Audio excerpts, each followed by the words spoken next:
الحمدللہ الذی لم یزل عالما قدیرا حیا قیوما سمیعا بصیرا والصلاۃ والسلام علی رسولہ وصحبہ ونجوم الہدی وأولیاء أمته وعلماء ملته أجمعين وبارك وسلم أبدا أبدا. أما بعد فأعوذ بالله من الشيطان الرجيم. بسم الله الرحمن الرحيم. قال الله تبارك وتعالى في الكلام المجيد وفرقان الحميد باللسان النبي الكريم الأمين. يا أيها الذين آمنوا توبوا إلى الله توبة نصوحا.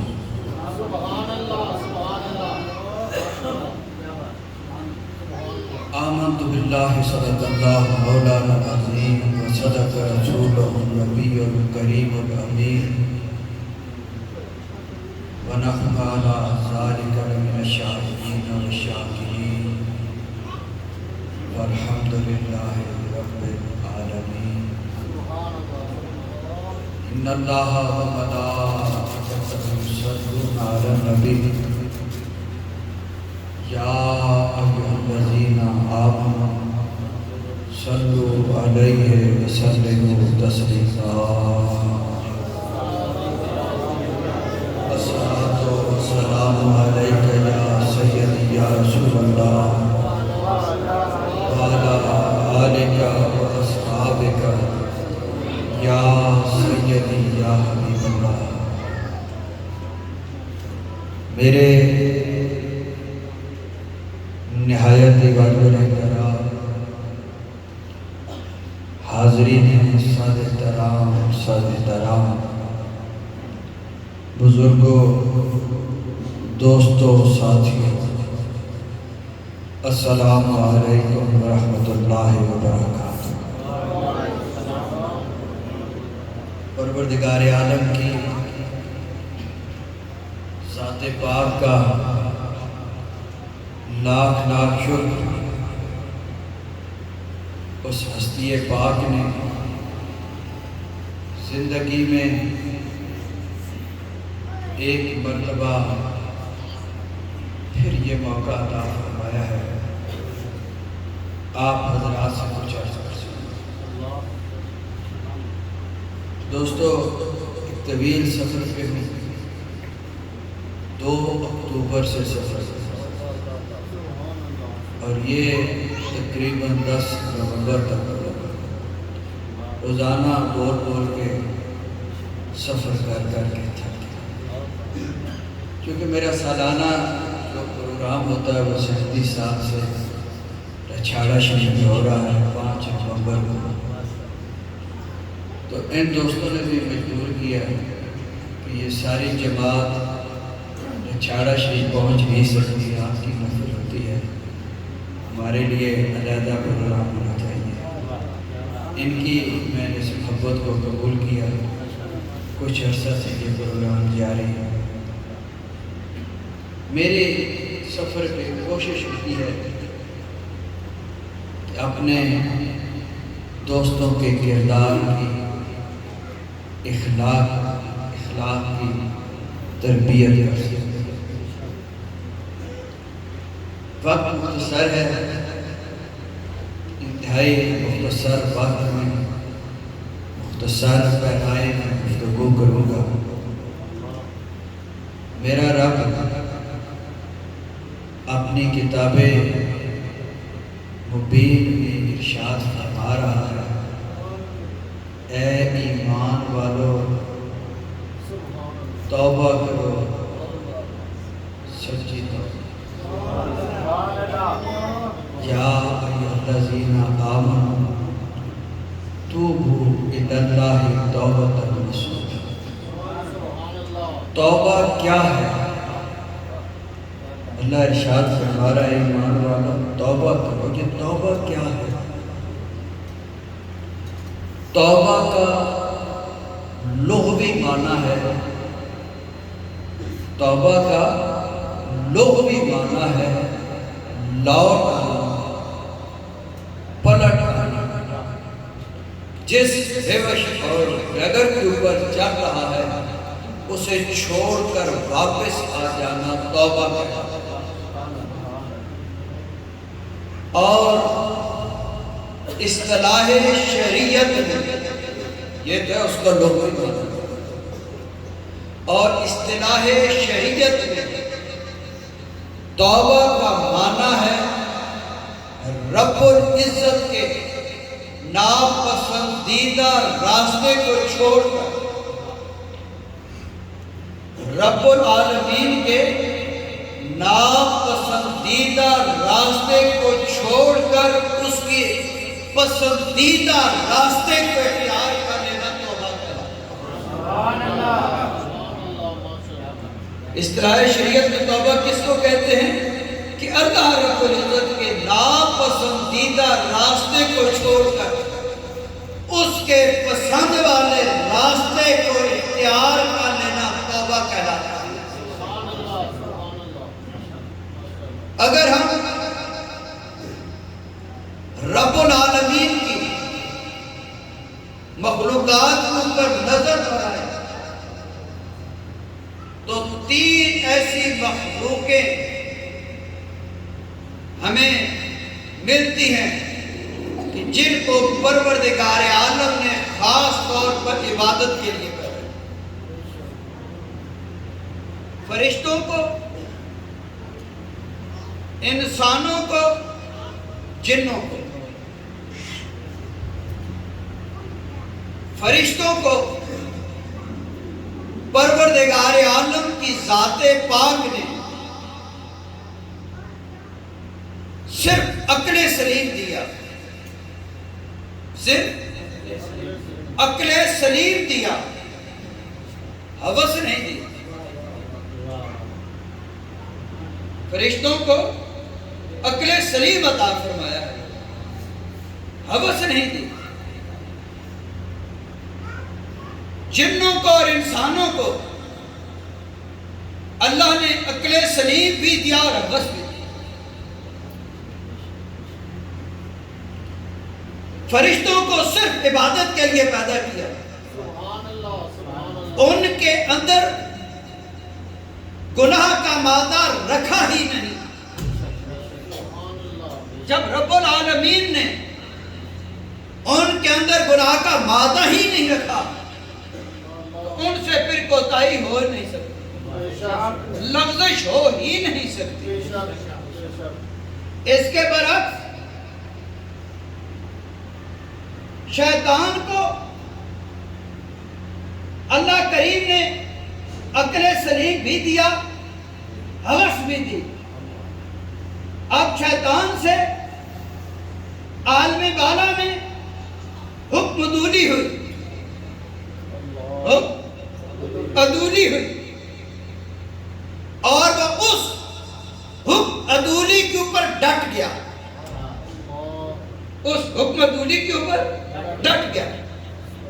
جبکہ انسانوں کے جد اعلیٰ جناب آدم علیہ نبیانہ سے عالم بالا میں لغزش ہوئی، عالم بالا میں بھول ہوئی، لیکن آپ اس گناہ کے اوپر ڈٹ نہیں گئے، اس گناہ کے اوپر ڈٹ نہیں گئے، بلکہ رب العالمین کی بارگاہ میں سجدہ دے دو۔ رب العالمین کی بارگاہ میں سجدہ. اب ہم فرشتے تو بن نہیں سکتے، فرشتے تو ہم بن نہیں سکتے، چونکہ فرشتوں کے اندر گناہ کا مادہ رکھا ہی نہیں. فرشتوں کے اندر گناہ کا مادہ رکھا ہی نہیں، اور ہمارے اندر گناہ کا مادہ بھی موجود ہے. فرشتے تو ہم بن نہیں سکتے. اب باقی رہ گئی دو مخلوق، ایک شیطان اور ایک انسان. شیطان سے غلطی ہوئی، ڈٹ گیا، اور آدم اور نبی آنا سے بھول ہوئی، اور اس بھول کے نتیجے میں وہ رب العالمین کی بارگاہ میں سجدہ ریز ہو گئے، اس کی بارگاہ میں معافیاں مانگی، التجائیں کی. تو اب ہم کس کے راستے کو اختیار کرنا چاہیے؟ شیطان کے یا آدم علیہ نبینا کے؟ یقیناً آدم زاد ہیں، آدم کی اولاد ہیں. ہمیں اپنی جد اعلیٰ کے نقشے قدم پہ چلتے ہوئے اگر ہم سے بھول ہو جائے، اگر ہم سے کوتاہی ہو جائے، اگر ہم سے غلطی ہو جائے، عصیان ہو جائے یا نسیان ہو جائے، ہمیں جد اعلیٰ کے نقشے قدم پہ چلتے ہوئے اس کی بارگاہ میں سجدہ ریز ہو جانا چاہیے.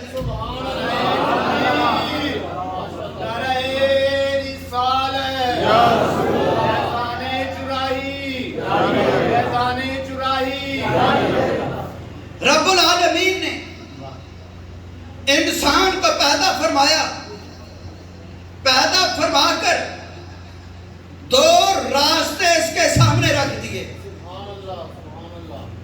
دو راستے اس کے سامنے رکھ دیے. کون سے؟ فرمایا فجورہا وتقواہا. برائی کا راستہ بھی سامنے ہے، تقوی کا راستہ بھی سامنے ہے. اور ایک اور مقام پر فرمایا میں نے انسان کو پیدا کیا، پھر کیا کیا فرمایا وَهَدَيْنَاهُ النَّجْدَيْنِ. میں نے انسان کے سامنے دو راستے رکھ دیے، دو چوہر رکھ دیے. فرمایا یہ راستہ جنت کی طرف، یہ راستہ جہنم کی طرف. اس راستے پہ چلے گا دوزخ تیرا مقدر، اس راستے کو اختیار کرے گا جنت تیرا مقدر. لیکن میں قربان جاؤں رب محمد تیری ذات پہ. میرا رب فرما رہا ہے اے میرے بندے، اگر تجھ سے بھول ہو جائے، اگر تجھ سے کوتاہی ہو جائے، اگر تو میرے راستے سے بھٹک جائے، مایوس نہ ہونا. میری بات سمجھ رہے؟ کبھی کبھی توحید بھی ہونی چاہیے. فرمایا میرے بندے، اگر تجھ سے بھول ہو جائے، کوتاہی ہو جائے، میرے راستے سے اگر تو بھٹک جائے، مایوس نہ ہونا، پریشان نہ ہونا. میں بڑا رحیم ہوں، میں بڑا کریم ہوں. مجھ سے بڑا رحیم کوئی نہیں، مجھ سے بڑا کریم کوئی نہیں، مجھ سے بڑا معاف کرنے والا کوئی نہیں. میری بارگاہ کی طرف لوٹ آنا میں قبول کروں.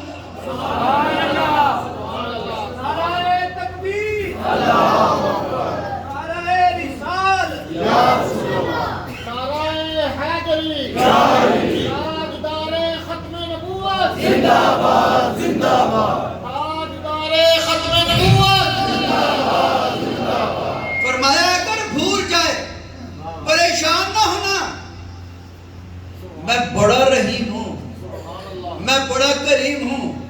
مجھ سے بڑا کریم کوئی نہیں، مجھ سے بڑا رحیم کوئی نہیں.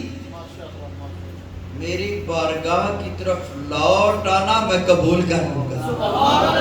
میں قربان جاؤں اے میرے پروردگار. باپ بیٹے کو بلاتا ہے، اب بیٹا بابو بن گیا ہے، افسر بن گیا ہے. باپ بیٹے کو آواز دیتا ہے، بیٹا توجہ نہیں کرتا، پوچھ دے کر چلا جاتا ہے.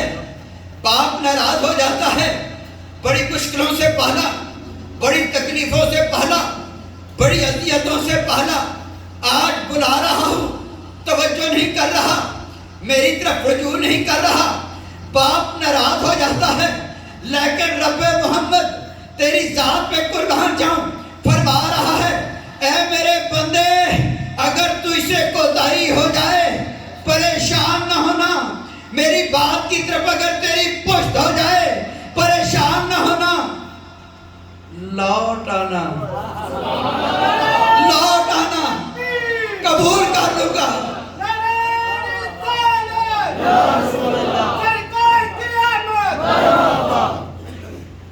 لوٹ آنا، قبول کر لوں گا۔ یا اللہ کافر بھی تیری مخلوق، یا اللہ مومن بھی تیری مخلوق، مگر میرے رب نے یا ایھا الذین آمنوا کہہ کر، یا ایھا الذین آمنوا کہہ کر کنڈیشن لگا دی کہ جو میرے محبوب کے اوپر ایمان لائے ہو، جنہوں نے میرے محبوب سے اپنا رشتہ قائم کر لیا ہے، اگر تم سے کوتاہی ہو جائے لوٹ آنا۔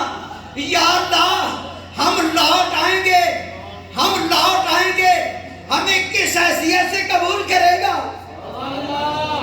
اتنے گناہ کیے، اتنی بدکاریاں کی، شراب پیا، زنا کیا، جوا کھیلا، بستے گھروں کو اجاڑا، مولا اب تیری بارگاہ کی طرف رجوع کر رہے ہیں، ہمارا وہاں سٹیٹس کیا ہو؟ اب ہمارا سٹیٹس کیا ہوگا؟ تو میرے رب نے فرمایا یا ایھا الذین آمنوا توبوا الی اللہ توبۃ نصوحا۔ لوٹ آنا، نادانوں کی طرح نہیں، بے زبان جانوروں کی طرح نہیں، توبۃ نصوح۔ یا اللہ اتنی تیری دل آزاری کی، اتنی تیری حکم دولی کی، نہ تیرا حکم مانا، نہ تیری مخلوق کے ساتھ پیار کیا، یا اللہ اس کا کیا بنے گا؟ تو میرے رب فرماتا ہے عسیٰ ربکم ان یکفر عنکم سیئاتکم، بعید نہیں تمہارا رب تمہارے سارے گناہوں کو معاف کرے گا، تمہارا رب تمہارے سارے گناہوں کو معاف فرما دے گا۔ یا اللہ یہ جو ہم نے تیری نافرمانیاں کی تھی، تیری حکم دولیاں کی تھی، یا اللہ دنیا کا تو اصول ہے دوست سے جب ناراض ہو جاتا ہے، یار کا جب جھگڑا ہو جاتا ہے، تو جب پنڈ کا چودھری صلح کرا دیتا ہے، شاہ صاحب صلح کرا دیتے ہیں، امام مسجد صلح کرا دیتے ہیں، تو کہتے ہیں یار صلح تو ہو گئی، صلح تو اب بات چیت بھی ہونا شروع ہو گئی، لیکن جو اس نے گال دی تھی، جو اس نے گالی دی تھی، جو اس نے مجھے تھپڑ مارا تھا، وہ زخم نہیں جائے گا۔ صلح تو شاہ صاحب کے کہنے پہ کر لی ہے، چودھری صاحب کے کہنے پہ صلح تو کر لی ہے، لیکن جب مجھے اس کی گال یاد آتی ہے، جو اس نے مجھے ماں کی گالی دی، بہن کی گالی دی، جب وہ یاد آتی ہے زخم دوبارہ ابھر آتا ہے، وہ میں بھول نہیں سکتا، وہ داغ باقی رہے گا۔ یا اللہ دنیا کا اصول ہے جب دوست سے راضی ہو جائے داغ پھر بھی رہ جاتا ہے، دوست سے راضی کیوں نہ ہو جائے وہ داغ تو پھر بھی رہ جاتا ہے۔ مولا تیری بارگاہ کیا کا اصول ہے؟ میرے رب نے فرمایا میری بارگاہ کا اصول یہ ہے کہ جب کوئی سچے دل سے میری بارگاہ میں توبہ کرتا ہے، میری بارگاہ میں رجوع کرتا ہے، میری بارگاہ میں سجدہ ریز ہوتا ہے، پھر یہاں داغ باقی نہیں رہتا ہے۔ پھر میری بارگاہ کا اصول یہ ہے جہاں داغ باقی نہیں رہتا، بلکہ اولئک یبدل اللہ سیئاتہم حسنات، میرا رب فرماتا ہے میں ان تمام گناہوں کو نیکیوں میں بدل دیتا ہوں۔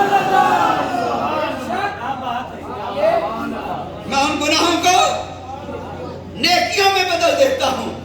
دنیا کا اصول ہے ناراضگی بنی صلح ہو گئی، لیکن کبھی کبھی ماضی میں جب جھانکا بات یاد آ گئی، داغ باقی ہے.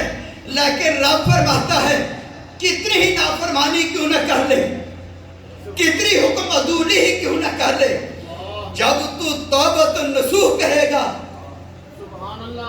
پھر میری بارگاہ کا اصول یہ ہے دل کا داغ باقی نہیں رہے گا، بلکہ اولئک یبدل اللہ سیئاتہم حسنات. میرے رب فرماتا ہے جب تو سچے دل سے میری بارگاہ کی طرف رجوع کرے گا تو میں تیرے سارے گناہوں کو نیکیوں میں بدل دوں گا.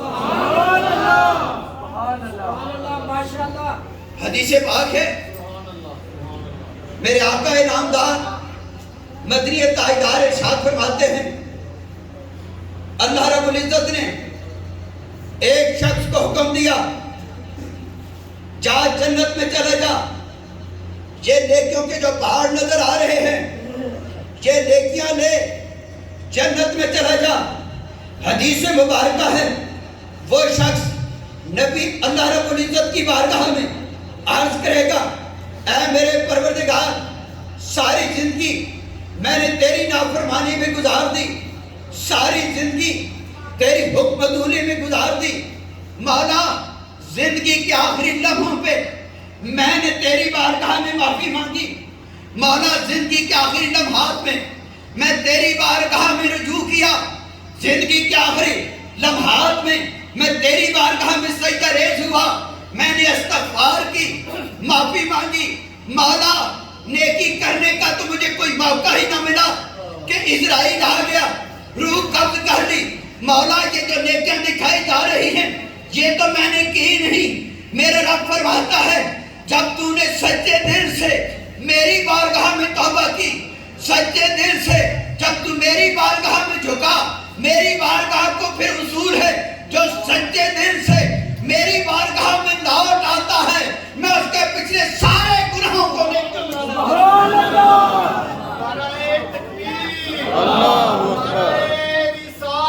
یا رسول اللہ فرمایا یہ میری بارگاہ کو اصول ہے جب بھی کوئی سچے دل سے میری بارگاہ کی طرف لوٹ آتا ہے میں اس کے سارے پچھلے گناہوں کو نیکیوں میں بدل دیتا ہوں. یہ گناہ ہو جانا کوئی بڑی بات نہیں، کیونکہ انسان کے اندر گناہ کم آتا ہے. گناہ ہو جانا کوئی بڑی بات نہیں، لیکن یاد رکھنا گناہ کے اوپر ڈٹ جانا یہ سب سے بڑا گناہ ہے. گناہ کے اوپر ڈٹ جانا یہ سب سے بڑا گناہ ہے. حضرت علامہ اسماعیل حقی اللہ رحمہ اپنی تفسیر کے اندر لکھتے ہیں کہ شیطان کی ایک دن اللہ کے ایک ولی کے ساتھ ملاقات ہوگی. جب ملاقات ہوئی تو بزرگوں نے پوچھا شیطان سے کہ سنا آدم علیہ نبینا کو سجدہ نہ کر کے تو نے کیا پایا؟ آدم علیہ نبینا کو سجدہ نہ کر کے تو نے کیا پایا؟ کہنے لگا لعنت کا طوق پایا اور کیا پایا؟ تو انہوں نے کہا آگے کا کیا ارادہ ہے؟ آگے کا علامہ اسماعیل حقی اپنی تفسیر کے اندر لکھتے ہیں کہ اللہ رب العزت نے اس نیک شخص کے دل کے اوپر القاء کر دیا کہ یہ تو نے کون سی بات شروع کر دی ہے، لہذا آج ہی تو اس شیطان کو کہہ دے کہ میرے بندے آدم کی قبر کو یہ سجدہ کر لے، میں اس کے گناہ معاف کر دوں. جب انہوں نے یہ بات شیطان سے کہی، شیطان کہنے لگا کیسی بات کرتا ہے جس کو میں نے زندگی میں سجدہ نہیں کیا، مرنے کے بعد اس کی قبر کو سجدہ کیا. گناہ ہو جانا کوئی بڑی بات، گناہ کے اوپر ڈٹ جانا. میرے نبی رحمت فرماتے ہیں کہ یہ لوگ گناہوں کی معافی مانگتے ہی نہیں. فرمایا میرا رب اتنا غفور و رحیم ہے کہ جب بھی اس کی بارگاہ میں انسان سجدہ ریز ہو جائے وہ معاف کرنے کے لیے. اور ایک حدیث پاک ہے، صحابہ کرام رضوان اللہ تعالیٰ عنہم اجمعین میرے قریب آقا مولا صلی اللہ علیہ وسلم کی بارگاہ میں بیٹھے ہوئے ہیں۔ میرے نبی پاک صاحب الاولاد آپ نے صحابہ کرام کو درس دیتے ہوئے ارشاد فرمایا، میرے صحابہ مجھے ایک بات بتاؤ، ایک شخص اپنی سواری کے اوپر بیٹھ کر زیادہ راہ ساتھ لیا، سفر پہ چل پڑتا ہے، سفر کے لیے نکل جاتا ہے، اب دور ایک ویرانے جنگل میں پہنچتا ہے، پیا وہاں جنگل ہے، نہ پانی کا نام و نشان ہے، نہ اللہ کی کوئی مخلوق نظر آ رہی ہے۔ وہاں جب وہ پہنچتا ہے، تھک جاتا ہے، اپنی سواری سے اتر جاتا ہے، سواری سے اترتا ہے، اپنے گھوڑی کو وہاں پہ باندھ دیتا ہے، باندھنے کے بعد درخت کے ساتھ ٹیک لگائی، سو گیا۔ جب بیدار ہوا کیا دیکھتا ہے، نہ اس کا کھانے پینے کا سامان ہے، نہ اس کی سواری ہے۔ اب پریشان ہو گیا، اب سواری کو اور زیادہ راہ کو تلاش کرنے کے لیے نکل پڑتا ہے۔ چلتے چلتے تھک ہار گیا، پیاس کی شدت سے نڈھال ہو گیا، بھوک کی شدت سے نڈھال ہو گیا۔ اب سوائے اسے اپنی موت کے اور کوئی چیز نظر نہیں آ رہی۔ اس عالم میں، اس پریشانی کے عالم میں کہ سوائے اسے اپنی موت کے کوئی چیز نظر نہیں آ رہی، اب مایوس ہو کر لیٹ جاتا ہے، پھر اپنے لیے گڑھا کھودتا ہے، گڑھا کھود کر اس قبر کے اندر لیٹ جاتا ہے۔ پیاس کی شدت سے نڈھال ہے، بھوک سے مر رہا ہے، کوئی ابن آدم نظر نہیں آ رہا، آنکھیں بند ہیں، بیہوشی کی کیفیت ہے۔ اب اس انتظار میں ہے ابھی اسرائیل آئے گا، روح قبض کر لے گا۔ اب ڈر رہا ہے جانور آئیں گے، پرندے آئیں گے، میری لاش کو نوچیں گے، میرے جسم کے ٹکڑے ٹکڑے کر دیں گے، کھا دیں گے۔ اسی پریشانی کے عالم میں، بیہوشی کے عالم میں آنکھیں اس کی بند ہیں، سوچ رہا ہے، سوچ رہا ہے۔ تھوڑی سی اس کی آنکھ کھلتی ہے، کیا دیکھتا ہے، گھوڑی بھی اس کے پاس کھڑی ہے، زیادہ راہ بھی اس کے پاس اس کے اوپر موجود ہے۔ آپ نے فرمایا، او میرے صحابہ مجھے بتاؤ، جب اس نے اس سواری کو پایا، اس کے اوپر اپنے کھانے پینے چیزوں کو بھی پایا، تو فرمایا صحابہ بتاؤ اب اس کی خوشی کا کیا عالم ہوگا؟ صحابہ کرام رضوان اللہ تعالیٰ عنہم اجمعین نے عرض کی، یا نبی اللہ اس کی خوشی کی کوئی انتہا نہیں ہوگی۔ اس کی خوشی احاطہ الفاظ سے باہر ہے۔ یا رسول اللہ ہم اس کی خوشی کو احاطہ الفاظ میں بیان نہیں کر سکتے، اسے اس وقت کتنی خوشی ہوگی۔ میرے اللہ کے رسول نے فرمایا، قسم ہے مجھے پروردگار عالم کی جس کے قبضے میں میری جان ہے، یاد رکھنا اس وقت اس بندے کو اتنی خوشی نہیں ہوگی جسے دوبارہ اپنی نئی زندگی نظر آ رہی ہے۔ اس وقت اس بندے کو اتنی خوشی نہیں ہوگی جتنی میرے رب کو اس وقت خوشی ہوتی ہے جب کوئی بندہ گناہ کرتا ہے، گناہ کرنے کے بعد اس کی بارگاہ میں سجدے ریز ہو جاتا ہے۔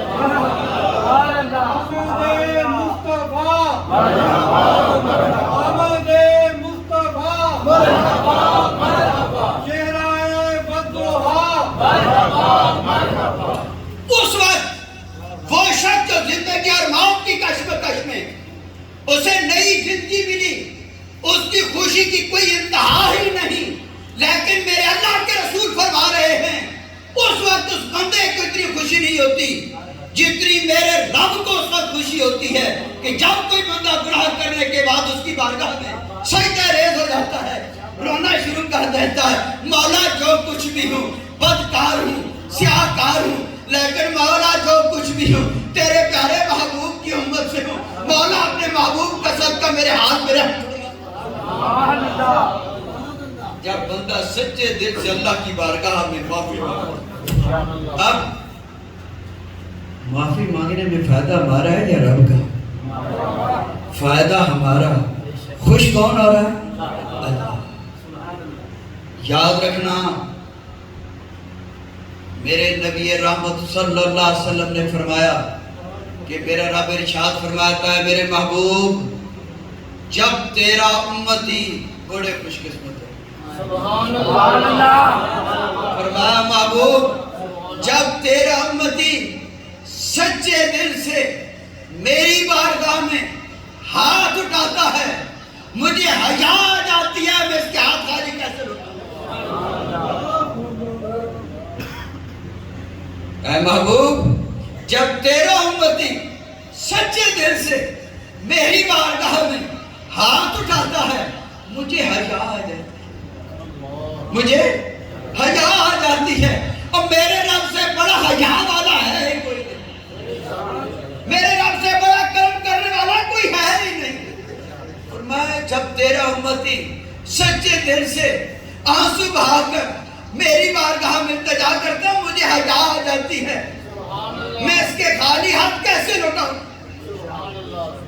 ایک اور حدیث پاک میں نبی پاک صاحب الاولاد فرماتے ہیں کہ اللہ رب العزت فرماتے ہیں جب کوئی بندہ سچے دل سے میری بارگاہ میں استغفار کرتا ہے، میری بارگاہ میں روتا ہے، میں اس وقت اس کے گناہوں کی طرف نہیں دیکھتا۔ جب کوئی سچے دل سے میری بارگاہ میں آؤ گناہ کرتا ہے، روتا ہے، سچے دل سے میری بارگاہ میں معافی مانگتا ہے، فرمایا محبوب میں اس وقت اس کے گناہوں کی طرف نہیں دیکھتا بلکہ اپنی رحمت کی طرف دیکھتا ہوں۔ حضرت امام غزالی رحمت اللہ علیہ فرماتے ہیں موسیٰ علیہ نبینا کا دور ہے، ایک شخص 20 سال ہو گئے گناہ پہ گناہ کیے جا رہا ہے، حکمتولی پہ حکمتولی کیے جا رہا ہے۔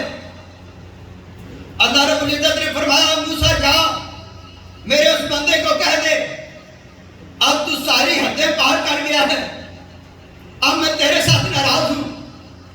موسیٰ علیہ السلام اس شخص کے پاس پہنچتے ہیں، کہنے لگے تو 20 سال سے گناہ کر رہا ہے، گناہ پہ گناہ کر رہا ہے، حکمتولی پہ حکمتولی کیے جا رہا ہے، اب میرا رب تجھ سے ناراض ہو گیا ہے۔ رب کہتا میرے اس کے ساتھ کوئی تعلق نہیں۔ وہ شخص جنگل میں چلا گیا، خلوت میں چلا گیا، اللہ کی بارگاہ میں رونا شروع کر دیتا ہے، سچے دل سے معافی مانگنا شروع کر دیتا ہے، عرض کرتا ہے پروردگار میں نے تو سنا تھا کہ تیری رحمت کا کوئی کنارہ ہی نہیں، مولا میں نے تو سنا تھا تیری کرم نوازیوں کی کوئی حد ہی نہیں، لیکن مولا آج تیرے کلیم نے مجھے جب یہ بات بتائی، مولا میں پریشان ہوں، مولا میں بڑا دکھی ہوں، مولا مجھے یہ بتا کیا میرے گناہ تیری رحمت سے زیادہ ہو گئے ہیں؟ کیا میری کوتاہیاں تیری کرم نوازیوں سے بڑھ گئی ہیں؟ مولا پریشان اللہ کی بارگاہ میں رو رہا ہے، سجدہ ریز ہو رہا ہے، اس کی رحمت کا واسطہ دے رہا ہے، اس کی کرم نوازیوں کا واسطہ دے رہا ہے، ادھر رو رہا ہے، ادھر میرے رب نے فرمایا او موسیٰ جا میرے اس بندے کو کہہ دے او میری رحمت کے اوپر نظر رکھنے والے، میری کرم نوازیوں کے اوپر نظر رکھنے والے، جا آج سے تو مردود نہیں میرا محبوب ہے، جا آج سے تو مردود نہیں محبوب ہے، میری کرم نوازیوں کے اوپر نظر رکھنے والے، میری رحمت کے اوپر نظر رکھنے والے۔ نعرہ تکبیر، اللہ اکبر، نعرہ رسالت، یا رسول اللہ، نعرہ حیدری، تو میرا رب فرماتا ہے اے ایمان والو لوٹ آؤ، لوٹ آؤ، کیسے؟ توبہ سچی توبہ۔ صحابہ کرام نے نبی پاک صاحب الاولاد کی بارگاہ میں التجا کی، اے اللہ کے نبی توبہ کے بارے میں ہمیں وضاحت فرما۔ تو نبی رحمت صلی اللہ علیہ وسلم نے اپنے صحابہ کرام رضوان اللہ تعالی علیہ مجمعین کو ارشاد فرمایا اے میرے صحابہ یاد رکھنا توبہ کی 3 قسمیں، کتنی قسمیں؟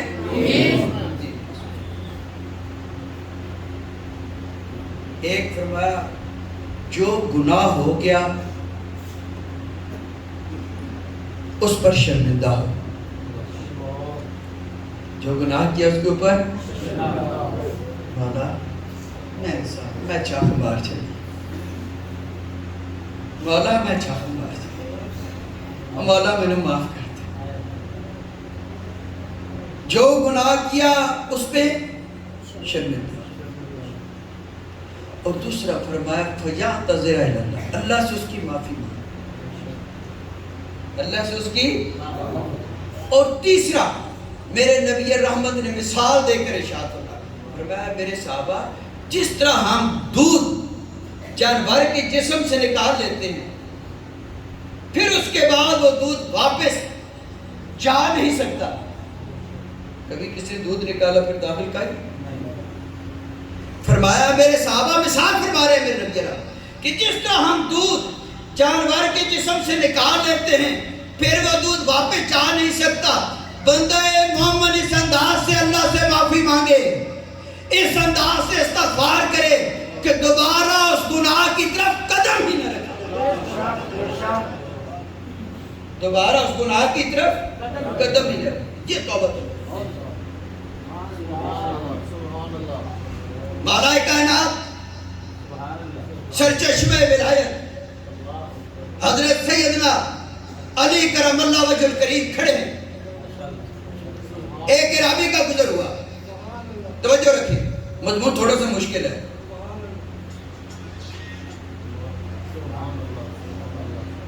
ایک عرابی کا گزر ہوا اور وہ بلند آواز سے کہہ رہا ہے استغفر اللہ استغفر اللہ استغفر اللہ. یہ ورد کیے جا رہا ہے. حضرت علی کرم اللہ وجہ الکریم نے اسے کہا کھڑے ہو جا. وہ کھڑا ہو گیا. آپ نے ارشاد فرمایا جس طرح یہ تو توبہ کر رہا ہے یہ جھوٹوں کی توبہ ہے. توجہ طلبات ہے. فرمایا یہ جھوٹوں کی توبہ ہے. اور اس نے عرض کی ہے شیر خدا مشکل کشا حیدر کرار اگر یہ جھوٹوں کی توبہ ہے تو سچی توبہ کیا ہوگی؟ تو سیدنا حضرت علی کرم اللہ وجہ الکریم نے اس اعرابی کو فرمایا یاد رکھنا سچی توبہ کی 6 قسمیں. کتنی قسمیں؟ فرمایا ایک جو گناہ کیا اس کے اوپر شرمندہ ہو. گناہ کے اوپر شرمندہ ہونا ضروری ہے. فرمایا جو گناہ کیا اس کے اوپر شرمندہ. اور دوسرا فرمایا جو حقوق العباد ہیں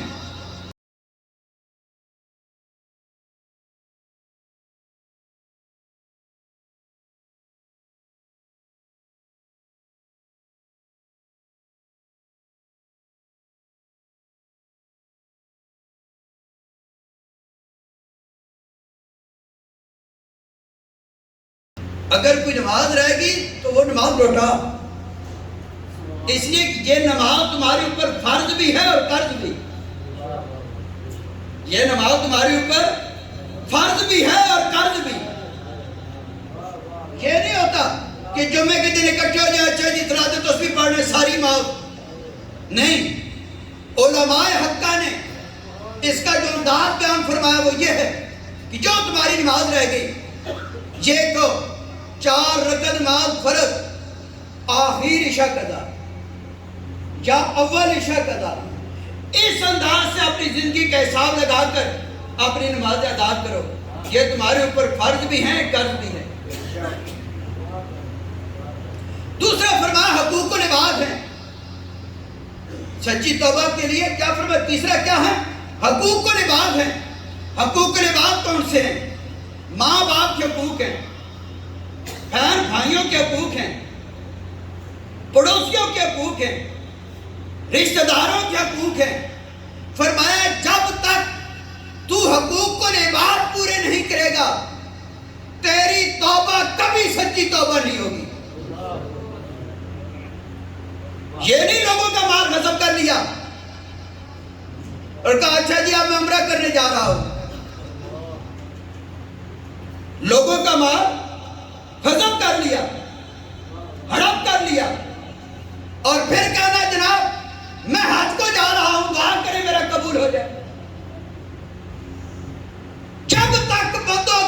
حق ادا نہیں کرو گے اللہ معاف نہیں کرے گا. اس کی وجہ کیا ہے؟ اللہ کی صفت عادل، وہ انصاف کرتا ہے. وہ کیا کرتا ہے؟ انصاف کرتا ہے. کسی کا مال غصب کر لیا اور معافی اللہ سے مانگنے جا رہے ہیں.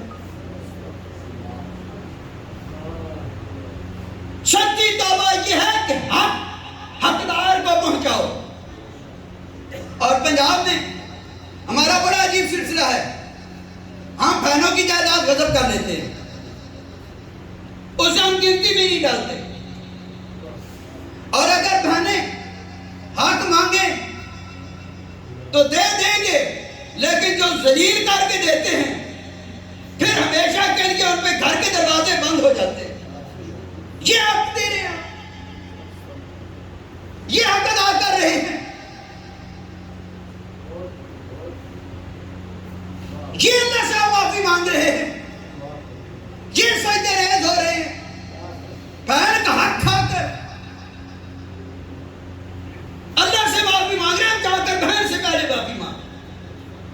حقدار کو پہنچاؤ، اپنی بہن کا حق ادا کرو. جو تمہارے اوپر مخلوق کے حق ہے وہ پورے کرو. یہ نہیں کہ سال بعد ہم نے اپنی میراث سے جا لی، ناتھانوں کے اوپر، پیروں کے اوپر پیسوں کی بارش کرنے شروع کر دی. جن جن لوگوں کا ادھار کھایا ہوا ہے واپس لینے کا کوئی شاید نام ہی نہیں لے رہا. یہاں میرے پاس ایک لمبی لسٹ ہے. جو میاں افضل گاؤں کی والا فوت ہو گیا، اس کا یہاں بڑے بڑے لوگوں نے حساب دینا ہے. میرے علم میں ہے کسی نے ان کے گھر جا کر ان کا حق ادا نہیں کیا. وہ بے شک کعبے چلے جائیں کبھی اللہ معاف نہیں کرے گا. کونوں کے جیسے ہے کہ لوگوں دھک کھا کے پیروں دھک چم لوگ گناہ معاف ہو جاؤں گے. کب قطار پیروں کے اوپر پیسے نچھاور کرنے سے آپ کا وہ حق معاف نہیں ہوگا. حقدار کو پہنچاؤ. یہ قرض ایک ایسی چیز ہے. دیکھیں میرے نبی رحمت صلی اللہ علیہ وسلم ایک شخص کی نماز جنازہ پڑھانے کے لیے تشریف لے گئے. اب نبی شارع ہوتا ہے، نبی شارع ہوتا ہے، اس کے ہر فعل میں حکمت ہوتی ہے. آپ مصلی کے اوپر کھڑے ہوئے، صفیں کھڑی ہو گئی، جنازہ پڑھانے کا وقت آیا. نبی رحمت نے جنازہ پڑھانے سے انکار کر دیا. حالانکہ چاہتے تو اپنے غلام کا قرض اپنی جیب سے بھی ادا کر سکتے تھے، لیکن یہ عمل پھر میرے لیے اور آپ کے لیے حجت کیسے بنتا؟ میرے اور آپ کے لیے یہ حجت کیسے بنتا؟ میرے نبی رحمت نے جنازہ پڑھانے سے انکار کر دیا. اس کے ورثاء کو فرمایا اس کے ذمہ جو قرض ہے وہ ادا کرو. یہ آپ کو کس نے کہا کہ جو ورثاء ہوتے ہیں وہ صرف اس کے ابھی بینک کے مالک ہوتے ہیں، جائیداد کے مالک ہوتے ہیں، مکان کے مالک ہوتے ہیں؟ یہ ان کی ڈیوٹی ہے کہ باپ کے ذمہ جو قرض ہے وہ ادا کرے. اس کے ولی کا حق ہے، فرمایا اس کے ذمہ جو قرض ہے وہ ادا کرو. جب تک ادا نہیں کرو گے میں محمد اس کا جنازہ نہیں پڑھاؤں گا. میں محمد اس کا جنازہ. میرے نبی رحمت صلی اللہ علیہ وسلم فرماتے ہیں جب کوئی شخص شہید ہوتا ہے، جب کوئی شخص شہید ہوتا ہے اس کے خون کا قطرہ زمین پر بعد میں پہنچتا ہے، اللہ کریم اس سے پہلے اس کے سارے گناہ معاف کر دیتا ہے. لیکن فرمایا قرض معاف نہیں کرے گا. قرض پھر بھی معاف نہیں، قرض پھر بھی معاف نہیں. سچی توبہ کیا ہے؟ حقدار کو پہنچا. کسی کی جگہ غضب کر کے مسجد تعمیر کر دے وہ مسجد بھی نہیں ہوتی. ساڑھے اکثر مولوی ڈرامے باز ہائی وے کے اوپر مسجد بنا دیتے ہیں، ایسے ہوتے ہیں. اوپر اپنی رہائش بھی بنا لیتے ہیں. جب وہ سڑک چوڑی کرتے کہتے ہیں جی بڑے گستاخ ہے، بے ادب ہے، انہیں مسجد کا حیا نہیں. اور تجھے کس نے کہا ہے سرکاری جگہ کے اوپر تو مسجد تعمیر کر دے؟ وہ تو شرعن مسجد ہے ہی نہیں، وہ تو شرعن مسجد ہے ہی نہیں جو تو نے ہائی وے کے اوپر مسجد قائم کی ہے. کسی عزیز کی جگہ دیکھی ویسے اسے تنگ کرنے کے لیے مسجد کا سنگ بنیاد رکھ دیا. یہ مسجد ہے، حق حقدار کو پہنچاؤ، اللہ کی مخلوق کے ساتھ انصاف کرو. فرمایا چوتھا، جس کی دل آزاری کی، جس کی دل آزاری کی اس سے معافی مانگو، جس کی دل آزاری کی اس سے معافی مانگو. اور پانچواں فرمایا پھر عزم کرو کہ دوبارہ یہ حرکت میں کبھی نہیں کروں،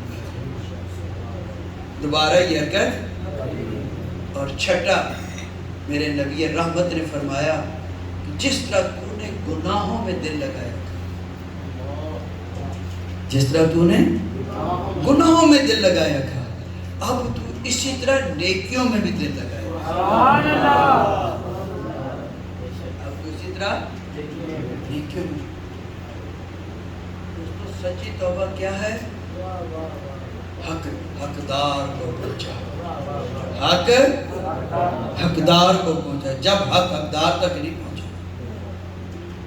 اللہ کی بارگاہ میں سچے دل سے سجدہ ریز ہو جاؤ.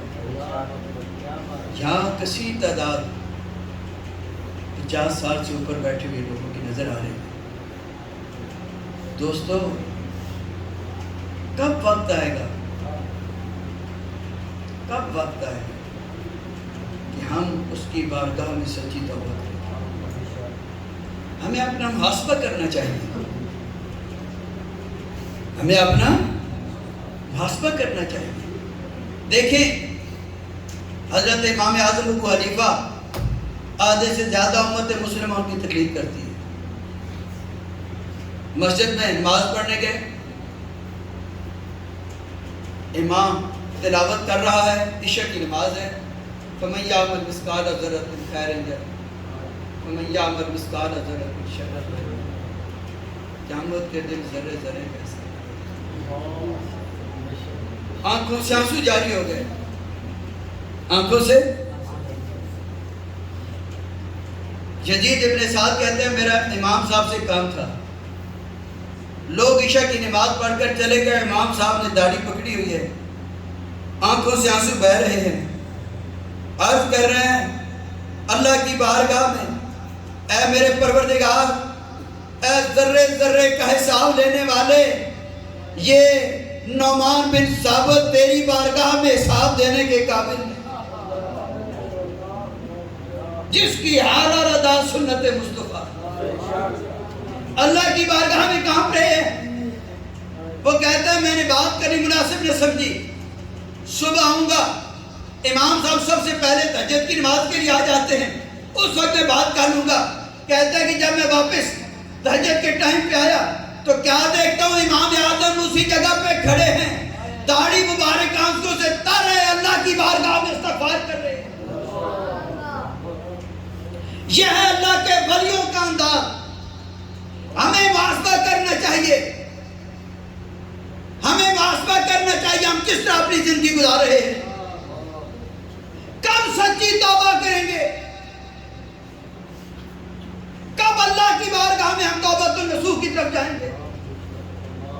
حضرت شیخ سعدی رحمۃ اللہ علیہ فرماتے ہیں لوگ عشاء کی نماز پڑھ کر حرم پاک سے گھر چلے گئے، کچھ لوگوں نے بیت اللہ شریف کا طواف کرنا شروع کر دیا. کیا دیکھتے ہیں ایک شخص مطاف میں، مطاف کی زمین پر سنگریزوں کے اوپر سجدے میں سر رکھا ہوا اللہ کی بارگاہ میں رو رہا ہے، التجا کر رہا ہے، اے میرے پروردگار، اے میرے خالق و مالک، اگر یہ میرا انداز زندگی تیری بارگاہ میں قبول نہیں تو مولا میں قیامت کے دن تیرا تو کیا تیرے نیک بندوں کا بھی سامنا نہیں کر سکتا. مولا مجھے قیامت کے دن اندھا کر کے اٹھانا. مولا میں قیامت کے دن تیرا تو کیا تیرے نیک بندوں کا بھی سامنا نہیں کر سکتا. رو رہا ہے, فریاد کر رہا ہے. کسی نے غور سے دیکھا یہ رونے والی شخصیت کون ہے تو کیا دیکھتے ہیں یہ رونے والی شخصیت شہنشاہ بغداد حضور غوث پاک سیدنا شیخ عبد القادر جیلانی. جہاں حضور غوث پاک کانپ رہے ہیں, جہاں حضور غوث پاک پیش ہونے کے لیے, اور امام زین العابدین, یہ تو حضور غوث پاک امام زین العابدین جب بھی جنہوں نے واقعہ کربلا پورا اپنی آنکھوں کے سامنے دیکھا, کربلا کے ایک ایک شہید کو اپنی آنکھوں سے شہید ہوتے ہوئے دیکھا, ان کی لاشوں کے اوپر گھوڑے دوڑتے ہوئے دیکھے, جب وضو کرتے چہرہ متغیر ہو جاتا, رنگ زرد ہو جاتا. کسی نے عرض کی امام زمانہ کیا بات ہے, آپ تو وہ ہیں جو جنت کی ٹکٹیں تقسیم کرنے والے ہیں, آپ تو وہ ہیں جن کے اشارے ابرو سے لوگوں کے جنت اور جہنم کے فیصلے ہوں گے, آپ پریشان کیوں ہیں؟ آپ نے فرمایا بڑا مالک ہے, اس کی بارگاہ میں پیش ہوتے ہوئے ڈر لگتا ہے کہیں وہ ناراض نہ ہو جائے. اقبال نے قلم توڑ کے رکھ دیے. اقبال فرماتے ہیں تو غنی از ہر دو عالم من فقیر, روز محشر ازر آئے من فقیر, کر تمہیں بینی حسابم ناگزیر, آج نگاہ مصطفیٰ پہ نابگیر. یا اللہ اگر قیامت کے دن میرا حساب لینا ضروری ہی سمجھا تو پھر میرے آقا مولا کی نگاہوں کے سامنے نہ لے. ہمیں اپنا محاسبہ کرنا چاہیے. جہاں اتنے اولو العزم شخصیات اللہ کی بارگاہ میں پیش ہونے کے لیے کانپ رہے ہیں, وہاں میری اور آپ کی کیا کیفیت ہے؟ ہمیں اپنا محاسبہ کرنا چاہیے, ہمیں اپنا محاسبہ کرنا چاہیے. کیا ہم نے اللہ کی بارگاہ میں سچی توبہ کی ہے؟ اپنا یاد رکھیں, میں اکثر ایک بات کہا کرتا ہوں, کسی کے نعرے لگانے سے پیر طریقت رہبر شریعت کہنے سے کوئی پیر طریقت نہیں بن جاتا. کسی کے نعرے لگانے سے کوئی غوث زمان نہیں بنتا. انسان اپنا آئینہ خود ہوتا ہے, انسان اپنا آئینہ. تنہائی میں بیٹھ کر سوچے کیا واقعی میں نے توبہ نصوح کر, کیا میں واقعی اللہ کی بارگاہ میں سجدہ ریز ہو گیا, کیا واقعی میری زندگی کی شب و روز اللہ اور اس کے رسول کی غلامی میں گزر رہی ہے. انسان اپنا آئینہ خود ہوتا ہے. آج ہم نعرے تو لگاتے ہیں کہ غلامی رسول میں موت بھی قبول ہے, جو نہ عشق مصطفیٰ تو زندگی قبول ہے. آج ہم یہ کہتے ہیں کہ ہم حضور غوث پاک کے مرید ہیں, جنہیں ہر مہینے 2 دیگیں دیتے, ہر مہینے 2 دیگیں میں 11ویں شریف کی دے دیتا ہوں کہ میں تو مرید صادق ہوں حضور غوث پاک, اپنے پیر خانے میں جتنی خدمت ہو سکے میں پہنچا دیتا ہوں. مرید کون ہوتا ہے؟ مرید دیگے دینے سے مرید نہیں بنتا. اب تو کیفیت یہ ہے کہ جو مرید مہینے میں 5 شخص مرید کرنا شروع کر دے, بیعت کرانا شروع کر دے, 10,000 روپے حضرت صاحب کو نظر پیش کرنا شروع کر دے, پیر صاحب بغیر دے کے اس کے سر پہ پگڑی باندھ دیتے, رومال باندھ دیتے, جا پتر میں بھی دیہڑیاں لا رہا, تم بھی دیہڑیاں لا رہا, میں بھی دیہڑیاں لا رہا, تم بھی پتر دیہڑیاں لاتا رہو. مرید کون ہوتا ہے؟ مرید وہ ہوتا ہے جو اپنے ارادے کو اپنے شیخ کے ارادے کے تابع کرے, جو پیر کی پسند کو اپنی پسند اور پیر کی ناپسند کو اپنی ناپسند بنائے. اور میں اکثر ایک بات کہا کرتا ہوں, کل کائنات کے پیروں کا پیر خانہ خواجہ شہنشاہ بغدادی کیوں نہ ہو, داتا اجمیری کیوں نہ ہو,